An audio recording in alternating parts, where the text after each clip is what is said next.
ప్రభు పేరట దేవుని బిడ్డలు మీ అందరికీ సమాధానము కలుగునుగాక. ఆమెన్. పరిశుద్ధ గ్రంథములో దేవుని వాక్యమును ధ్యానించుకుందాం. యెషయా గ్రంథము 14వ అధ్యాయము 24వ వచనము.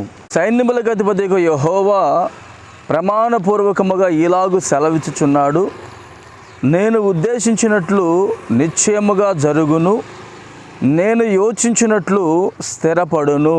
ఆమెన్. ప్రియమైన దేవుని బిడ్డారా, మన యెడల దేవుని యొక్క ఉద్దేశము చాలా ఆశీర్వాదకరమైనది. మన యొక్క ఉద్దేశము అంటే ఆలోచన అండి. మన యొక్క ఆలోచన, మన యొక్క ఉద్దేశము మన అవసరాల కొరకు, మన కుటుంబము కొరకు నిత్యము మనము అనేక విధమైనటువంటి ఆలోచనలు కలిగి ఉంటాము. ఈ ఆలోచనలలో కొన్ని అయితే మన జీవితంలో జరగనప్పుడు నిస్సహాయులుగా నిలిచి దేవునికి దూరమైనటువంటి పరిస్థితులు కూడా కలవు.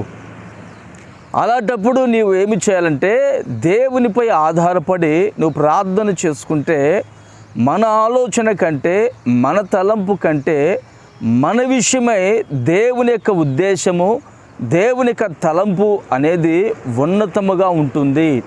వాక్యములో గనక మనము గమనించినట్లయితే, నేను ఉద్దేశించినట్లు నిశ్చయముగా జరుగుతుంది అంటే మనము ఉద్దేశించింది జరగదు. కొన్ని సందర్భాల్లో జరుగుతుంది, మరికొన్ని సందర్భాల్లో జరగదు. కానీ దేవుని యొక్క ఉద్దేశము అనేది నిశ్చయముగా అంటే కన్ఫామ్గా జరుగుతుంది. అసలు దేవుని యొక్క ఉద్దేశం ఏమై ఉంటుంది మన విషయమే అంటే, అబ్రహాము గురించి ఒక మాట తెలియపరుస్తానండి. మేము సంతోషంగా ఉండాలి, ఆశీర్వాదకరంగా ఉండాలి అని చెప్పి వాళ్ళు సిరి సంపాదన మీద పడి వారు జీవిస్తూ ఉన్నారు.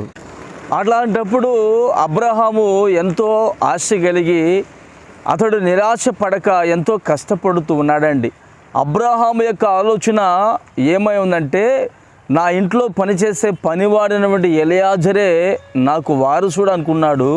కానీ దేవుని యొక్క ఆలోచన అబ్రహాము విషయమై బహు ఉన్నతముగా ఉన్నది. వెంటనే అబ్రహామును దర్శించి ప్రభు అంటారు, నీకు ఈ ఎలియాజరు నీకు వారసుడు కాదు, నీ గర్భమున పుట్టినవాడే నీకు వారసుడు అవుతాడు అని చెప్పి ప్రభువు అబ్రహామును బలపరిచారండి. దేవుని యొక్క ఉద్దేశము అబ్రహాము ఎడల సఫలీకృతమై అబ్రహామునకు దేవుడు ఒక చక్కటి కుమారునిచ్చాడు. ఆ కుమారుని ద్వారా భూలోకములో ఉన్నటువంటి వంశములన్నీ అబ్రహాము వలన దీవించబడ్డాయి.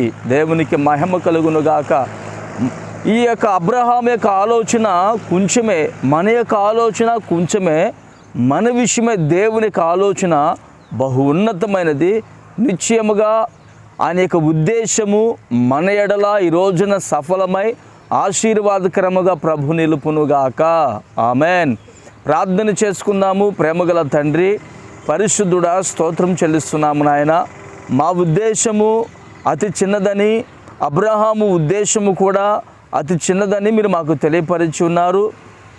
మా ఎడల మీ ఉద్దేశము బహు ఉన్నతమైనదిగా ఉండగా నిశ్చయముగా ఈ మాటలు ఈ రోజున మీరు మా జీవితంలో స్థిరపరచండి.